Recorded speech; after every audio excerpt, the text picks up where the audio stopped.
62 is the age where the government basically sets a trap, and 2/3 of Americans walk straight into it. At least, that is how most financial advisors frame the decision. The standard industry advice is practically carved in stone.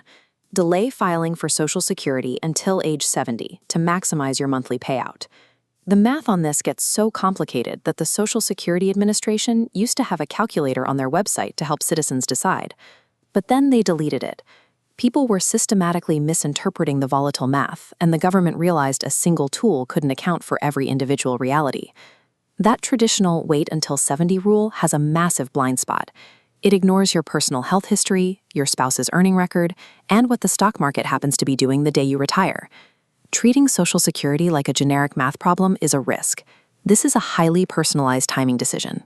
Think of your Social Security benefits like a pressurized water pipe connected to a faucet in your wall. Every year you wait to turn it on, between 62 and 70, that internal pressure builds. Holding out until 70 gives you maximum pressure for a larger monthly flow. But if you wait too long and pass away early, some of that water just stays in the pipe. It evaporates uncollected, and nobody refunds you the pressure you spent years building. There is a specific reason why financial planners almost universally push the delay strategy: assets under management fees. Many advisors earn their fee as a percentage of your investment portfolio. If you delay taking Social Security, you are forced to spend your actual investment assets to survive in your 60s. By convincing you to delay, they keep their fee base larger for longer.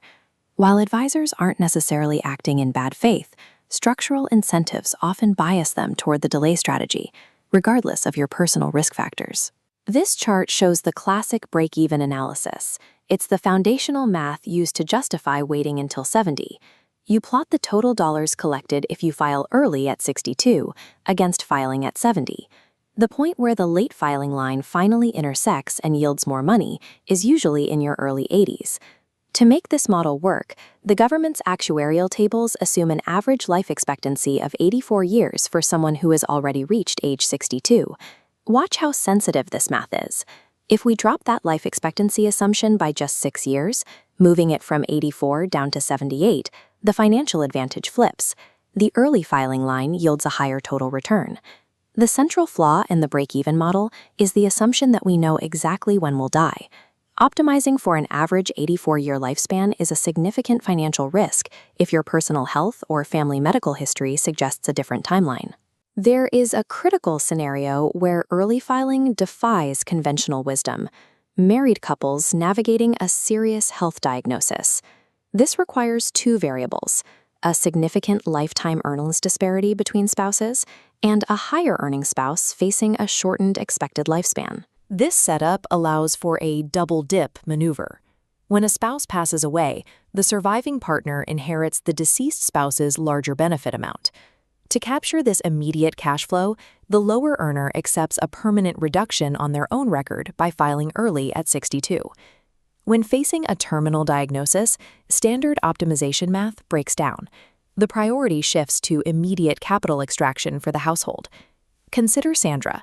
She's 62, a lower earner, and married to a 65-year-old husband who has a higher Social Security benefit, but a serious heart condition. Following standard advice, Sandra waits until her full retirement age of 67 to maximize her payout. She collects $0 for 5 years. Her husband passes away when Sandra is 69. At that moment, she transitions off her own record and switches to his larger survivor benefit. Because she didn't have her own Social Security income, Sandra and her husband had to liquidate more of their personal investment portfolio just to cover basic expenses during those early retirement years. Sandra absorbed massive portfolio drain to maximize a benefit she ultimately abandoned for a survivor check. She followed the generic rules and received zero long-term gain in return. Let's run that same scenario with the double-dip strategy. Sandra files early, taking her reduced benefit of $2,100 a month, starting exactly at age 62. She collects this amount consistently for the next 7 years while her husband is alive. That creates a baseline income, locking in approximately $176,000 in guaranteed cash flow before her husband passes away. When she hits 69 and switches to the higher survivor benefit, the larger check replaces her own, effectively erasing the 30% penalty she took by filing early. A calculated short-term penalty secures 6 figures of household income that would have otherwise vanished entirely. Even for perfectly healthy couples, severe market volatility provides a second mathematical justification for opening the faucet early. Sequence of returns risk means that selling investment assets at a 40 or 50% loss during an early retirement crash can permanently destroy your portfolio. Turning on Social Security during a crash establishes a guaranteed income floor, allowing you to stop liquidating depressed equities when the market is down. This creates a pressure release valve for your retirement savings, giving your investment portfolio the necessary time to recover. To find your strategy, let's use a household scorecard. The double dip is best if you have high earnings disparity and the higher earner faces a serious health diagnosis.